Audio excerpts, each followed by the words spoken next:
Ils ne sont que quelques-uns mais sont très convaincus, l'Afrique du Sud ne peut pas être sauvée, l'indépendance du Cap est notre seul espoir, peut-on lire sur les tracts que ces militants distribuent à un feu rouge dans la ville du Cap.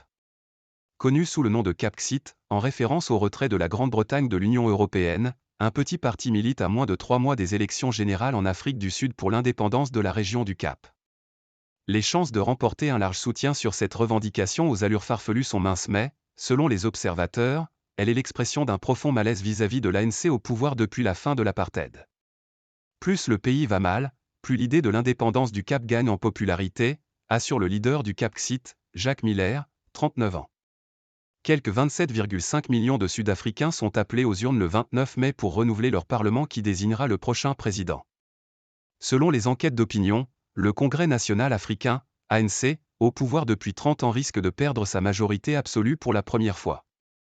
Tenu responsable d'un chômage endémique, 32%, et d'une pauvreté croissante, et sa réputation entachée par les affaires de corruption, le parti historique pourrait se voir contraint à former un gouvernement de coalition.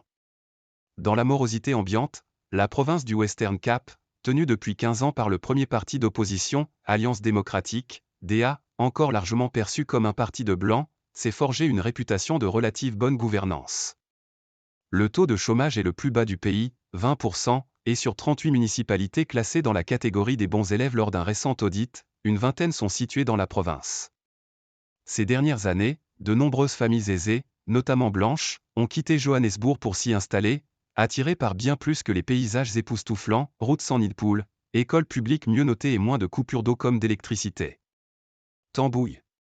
Le profil démographique est également différent. Minoritaires à l'échelle nationale, les métis désignés par le terme Colored et hérités de l'apartheid, sont majoritaires. Les blancs sont aussi surreprésentés par rapport au reste du pays. Et les noirs, qui constituent la base de l'électorat de l'ANC, y sont minoritaires. Un sondage l'an dernier indiquait que 68% des électeurs de la province sont favorables à un référendum sur l'indépendance et que plus de la moitié d'entre eux voteraient pour. Le parti Capxit reste toutefois marginal et tout en s'affirmant affranchi de toute notion raciale, elle continue à transparaître. Nous devons nous libérer de ce gouvernement noir, lâche un militant posté au carrefour. Avant de se raviser et d'invoquer un gouvernement corrompu. Finalement, peu d'automobilistes s'arrêtent, certains remontant leurs vitres à la vue des militants. Séparer le Western Cape et faire notre propre tambouille n'a aucun sens, estime Saint-Barache Milos, un réceptionniste de 24 ans, qui appelle à l'Union des Africains. Fondé en 2007, le Capxit ne compte que 2 sièges sur 231 au conseil municipal du Capitaine. Le mouvement a par ailleurs peiné à recueillir les 7000 signatures nécessaires en vue des prochaines élections.